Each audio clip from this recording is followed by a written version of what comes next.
my favourite car. All the chrome has been deleted. She is absolutely draped in carbon fibre, which I know isn't everyone's cup of tea, but I absolutely love it. Into the boot, which is probably one of my favourite bits of this car. All right, so now it's finally time to check out the heart of the beast.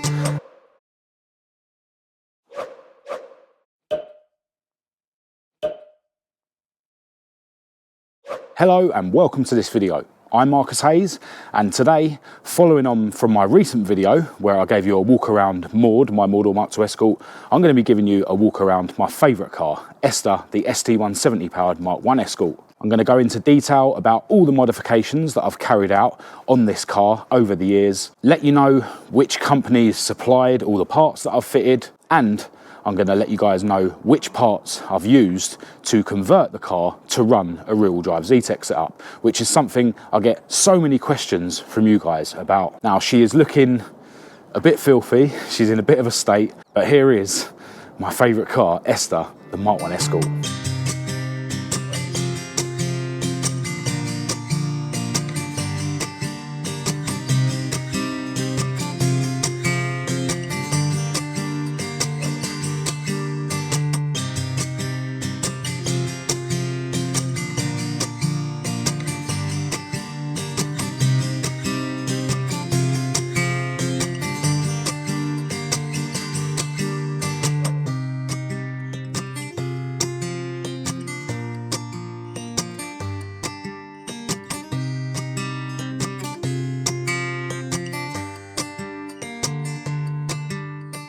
So this is Esther, my favourite car. She's a 1974 Mk1 Escort 2-door. Originally she was a 1300E, but most of the 1300E characteristics have been deleted. I suppose you could say that she's still running the same style front wings. The 1300Es had the Mexico wings, but these aren't the original wings, and they don't have the side repeaters like a 1300E would have. A 1300E would have a full-length chrome bumper with the overriders. She used to have square headlights. In the interior, she used to have all the wood, which is all gone. There was a 1300E badge here, which is now gone. So yeah, this car is heavily modified, and yeah, can't really be called a 1300E anymore. Now, this car was fully restored quite a few years ago now, and she's been painted outside, inside, underneath, in the boot, and in the engine bay in my favourite colour, Olympic blue. All the chrome has been deleted, things like the door handles and the wing mirrors, and the surrounds round the rear lights have all been powder coated black. And actually, while we're on the subject of chrome, this car originally would have had a chrome trim on the boot lid, a chrome trim that went round here, and some chrome trim around these windows and on this rain gutter. But yeah, as I say, all the chrome has been deleted, although I do have a couple of bits of that chrome still in my garage from years ago, so I'll show you that in case any of you guys are looking for some chrome trim for your Mk1. So I've got two of the four pieces that go around the windows on the doors and the rear quarters. So I've got the driver's side rear one here, which would have been on there like that, and apart from some overspray, it doesn't look in too bad condition at all. There is a little ding there, but yeah, definitely reckon that's usable. And this one is the passenger side front, which would have gone something like that. And again, looks in quite good shape. Got a little ding there. And yeah, can't see any other dings, but it does have some overspray on it. So if any of you guys are in the market for any trim like that, do drop me an email and make me an offer. And in Maud's spec list video, I mentioned that I had some GL or gear trim for a 4-door Mk1 Escort, and I dug that out today as well. Got a full set, 1, 2, 3, 4, 5, 6, 7, 8.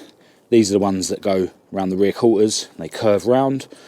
So yeah, full set of GL or gear 4-door Mk1 Escort trim. I'm pretty sure these are quite hard to get hold of. In relatively good condition, you know, definitely could use a clean up. So yeah, any Maud Mk1 Escort owners that need any trim like that, also get in touch via email. And my email address will be in the description of this video, as it is in every video.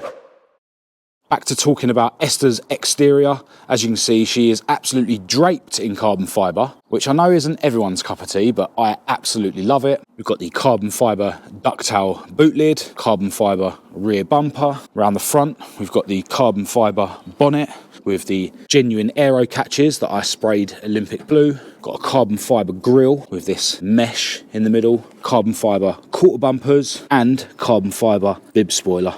And yeah, I absolutely love the aggression of this car now. Always dreamed of draping her in carbon fibre and can't believe I actually got to do it in the end. And all the carbon fibre on this car was supplied by Gary Ball, and I'll leave his Facebook and his Instagram links in the description. Definitely get in touch if you need some carbon fibre for your car. Now this car's sitting on a set of 6x13 Revolution alloys, which have all been powder coated black by Microblast Services in Windsor, wrapped in 175/60/13 Yokohama A539 tyres. Not my favourite tyres to be honest, but the Nankang NS2R semi-slicks that I like to run aren't available in this size, and I had to go with this size just to get the fitment that I wanted on the rear arches, because the rear arches are stock. These wheels are all spaced out though to improve the fitment. So yeah, overall I am very happy with the look of Esther nowadays, although I know she's not everyone's cup of tea, especially the anoraks. So we'll have a look inside the interior next, which is also full of carbon fibre.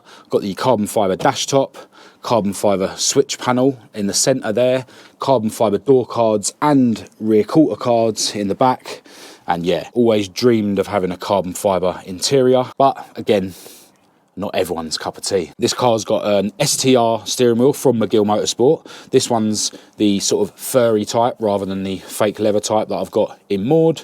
Got a set of Sparco Sprint bucket seats in blue, which are a nightmare to keep clean, as you can see.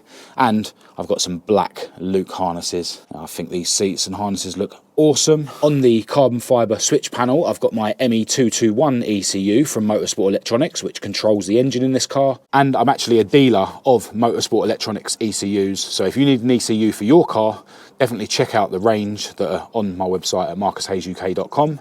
And if you don't see what you need, just drop me an email. This car's running a 6-speed Mazda RX-8 gearbox, and got myself a really cool black and blue gear knob off of eBay. And just like in Maud, I've got a fire stick mounted under the dash there, just in case. The pedal box in this car is a Gartrack item, quite renowned as the best bias pedal box that you can get for these cars. Being a bias pedal box, I've got a separate master cylinder for front and rear brakes, and it is adjustable with the knob on the side. And with this having a hydraulic clutch, it's also got a master cylinder for the clutch. Yeah, really decent bit of kit, that pedal box. And you can see all the fuel lines and stuff running through the car.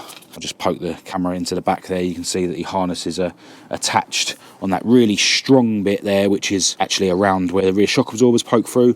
And yeah, you can see the fuel lines making their way into the boot area. But yeah, just like Maud, this car is all stripped out in the back. Oh, one thing I forgot to mention is this really cool billet surround for the heater controls. Don't actually have any heater controls. I do have a heater box in there, but I don't have any controls hooked up. But yeah, this is like the twin cams had, but this isn't a genuine twin cam one, it's an aftermarket one. And no interior is complete, in my opinion, without a set of fluffy dice. Now, before we have a look under the bonnet, I want to show you in the boot, because it's probably one of my favourite bits of this car.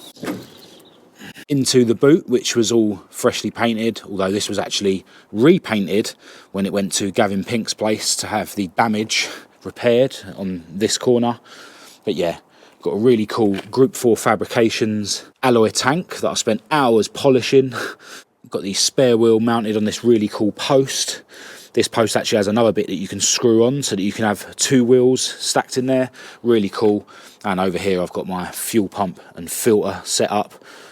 This plate that it's sitting on was basically to hide the holes that were drilled in the floor to mount the old fuel pump setup, which is the setup I showed you in Maud's video that's now fitted to her. Now this car has these fancy fuel lines throughout. These are actually Teflon, then lined with stainless steel braid and then lined with this black braid. Yeah, look really, really cool. All these fittings. Yeah, really like how neat that style of fuel pipe makes the setup. And I actually colour coded the straps to match the car. And then the filler is up here And just got this silicone hose going into the tank. So yeah, I've always wanted one of these tanks. Never really thought I'd get around to getting one because they are quite expensive. But when I switched this car to its current engine setup, which is an injection setup, I knew I was going to need a swirl pot. And this tank actually has an integral swirl pot. You can sort of see it through there. But yeah, absolutely love how she looks in the boot. I've just realised that I haven't spoken at all about the underneath of the car. So the front suspension is actually Gaz Gold coilovers. Again, dream parts that I never thought I'd end up getting, but yeah, managed to purchase and fit those last year. The front is probably sitting about 3.5 inches lowered at the moment at its current adjustment. This car, just like Maud, has a twin cam anti-roll bar with the double width kit. Also has a quick rack, but this one's a 2.4 turns lock to lock quick rack. This car is running the stock steering arm, so it doesn't have any extra lock, but it does have the adjustable rose jointed track control arms like Maud, so that we can dial in as much camber as we want. Don't think I actually ended up getting round to getting the camber set on this car, so it's probably a bit too aggressive at the moment. I usually like to run about 1.5 to 2 degrees of negative camber. The front brakes on this car are the same as Maud, M16 calipers, which are spaced so that you can use the vented discs, so basically Capri 2.8 spec, and this car, just like Maud, has the drilled, grooved and vented front discs. This car's running braided brake lines, although they are the more blingy silver version. And I've got a wide range of Goodrich brake lines available on my website at marcushayesuk.com for any of you guys that want to upgrade your brake lines. Onto the rear suspension and brakes. This car's still running leaf springs, although they are single leaf springs which have been decambered by 2 inches. And I've got 1 inch lowering blocks fitted as well to give the car a 3-inch drop in total at the back. The rear shock absorbers are Gaz Gold adjustables, and the rear axle on this car is actually a genuine Mark II RS2000 rear axle, so it's got genuine Ford anti-tramp bars with some aftermarket brackets welded on the chassis. And just like Maud, this car is running the 9-inch brake drums as opposed to the original 8-inch ones. In terms of brake pads, this car also has the EBC yellow stuff front brake pads, and I can't remember the brand of the rear shoes. Just like Maud, this whole car is polybushed, and I've got a wide range of polybush kits available on my website at marcushayesuk.com for any of you guys that want to improve the handling of your car by fitting polybushes. Alright, so now it's finally time to check out the heart of the beast, and I should warn you, I haven't fully put this car back together since we failed to get it ready for a dyno session a couple of months ago, but I'll be able to overlay some pictures that I've got of the engine bay when it was complete. Alright, so just like Maud, this car runs a 16-valve 2-litre engine from a Mk1 Focus ST170, and yeah, as I mentioned, you can see that she's not fully back together at all. This engine is internally completely stock, although it does now have a ported cylinder head from A.L.DEVELOPMENTS. We haven't had it on the rollers yet since fitting that cylinder head to see how it's improved the power, but the old setup with the stock cylinder head made 185 bhp. I'm just hoping that this cylinder head will push it up towards, or hopefully over, the 200 bhp mark, which will be plenty in such a lightweight car with all the carbon fibre panels. Oh, and I actually forgot to mention earlier that these wings are fiberglass as well, so yeah, this car's super lightweight. Anyway, this car is actually fuel injected, running on a set of Gen V throttle bodies. I've got the proper Gen V fuel rail, proper Gen V throttle linkage, the stock ST170 injectors. The throttle bodies are hanging off of a Dan ST Engineering inlet manifold. I've got a proper Gen V fuel pressure regulator housing with a Weber fuel pressure regulator. I think it's 3 bar or 3.5 bar, can't remember. But yeah, as I mentioned before, got all these fancy fuel lines. Actually got a fuel filter down there as well. This engine normally looks way prettier because I've actually got an Olympic blue plastic cover that goes here and another one that goes here, and I even colour coded the dipstick, which is normally attached to the engine. Just like Maud, this engine has the adjustable vernier on the exhaust cam so that we could dial in the cam timing. This one's running... oh, I set it back to 0 when I fitted the cylinder head. Engine's also still running the VVT, just like Maud's engine. And a lot of people ask me about the VVT. You know, some people will say it's not worth running. In my opinion, If it's a relatively stock engine, you're better off keeping it. If you're going super, super, super modified, where you're sort of chasing, 250 horsepower and you're going really Larry cams, then I can sort of see the point of either blocking it off or just fitting a normal blacktop head. Because yeah, if you're going that sort of power, you're going to be running such Larry cams that I'm not sure if you can use the VVT. But because my ECUs are able to run the VVT correctly, I keep the VVT. This engine's also running a retro Ford alternator bracket kit.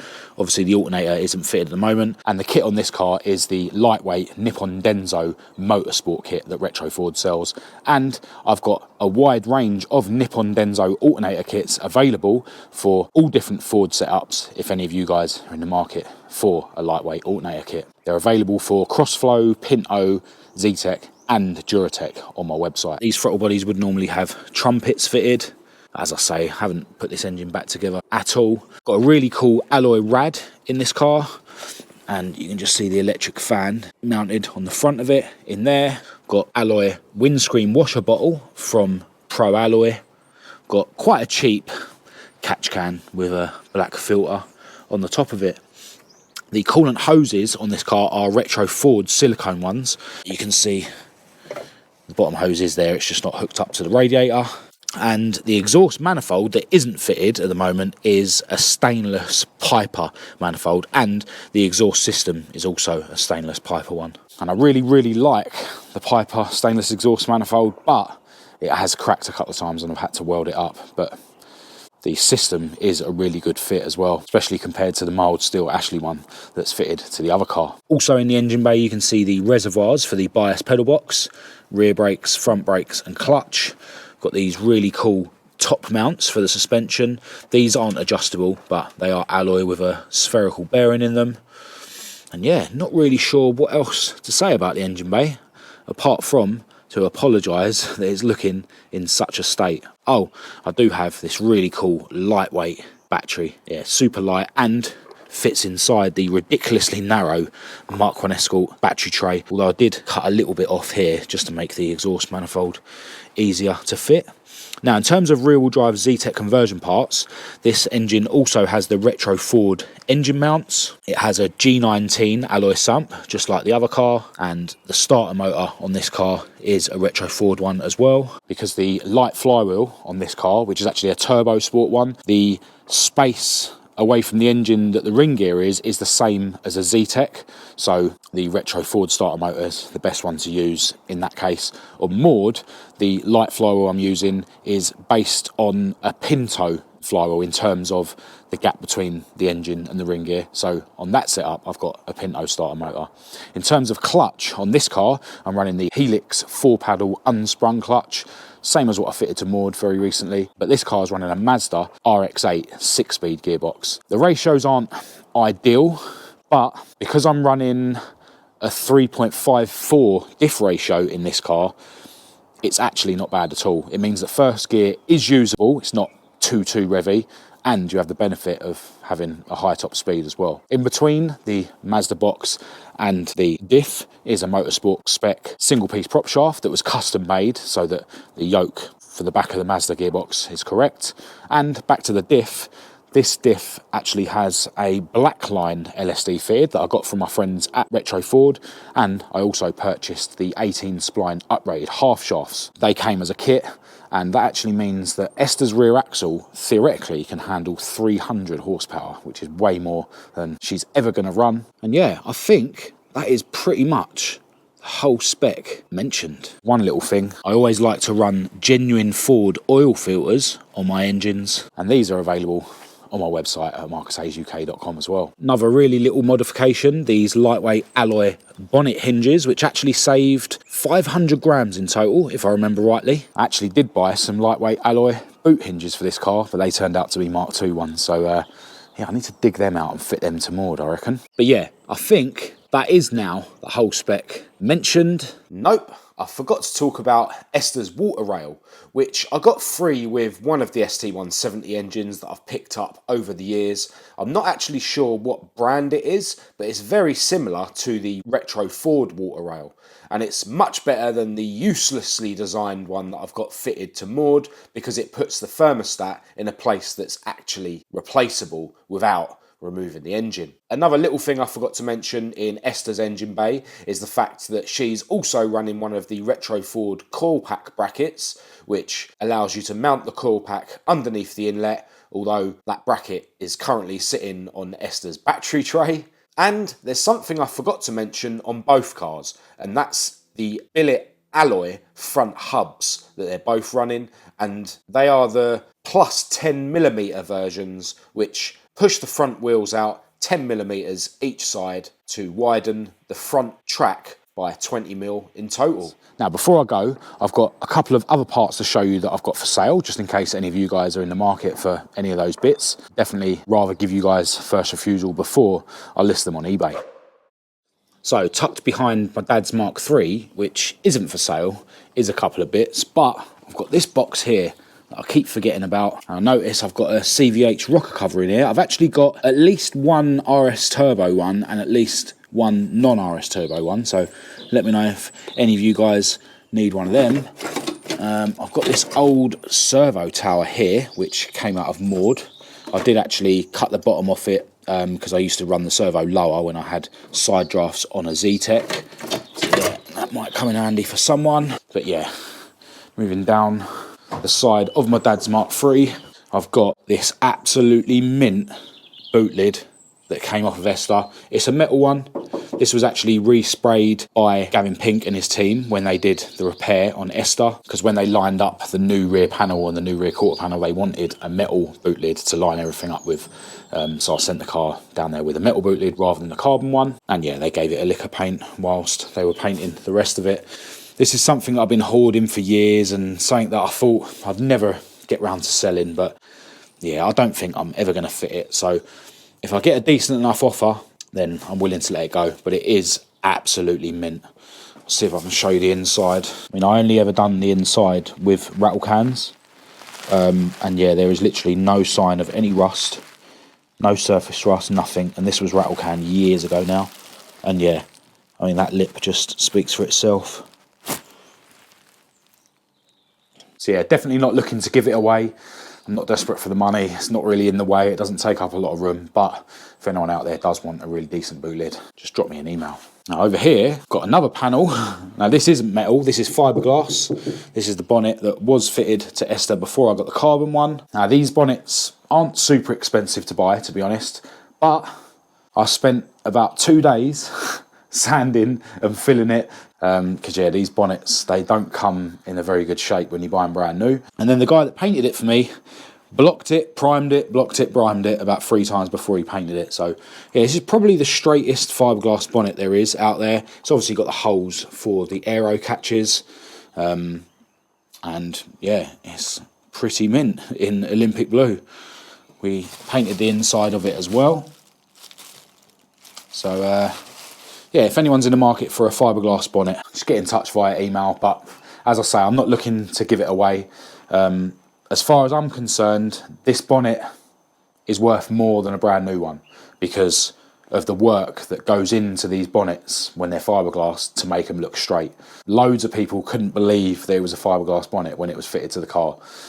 Not as straight as a metal one, you know, don't get me wrong, but yeah, if you want a fiberglass bonnet for your car, this one's going to save you loads of work because you just need to key it up and paint it the colour of your car. Right, here is Esther's stainless exhaust manifold, which isn't for sale, but that's what should be fitted to her engine. But in this box, I've got Esther's old bias pedal box, complete with the 3 reservoirs. Now, these aren't as good as the Gartrack ones, admittedly, but what I realised when I removed this is that I actually had the front and rear brakes plumbed in the wrong way round. And because of the way this works, am I going to be able to show you? Yeah, basically, because of the way this is set up, this master cylinder will always give more pressure than this one, no matter how it's adjusted. So that's why this one has to be plumbed into the front.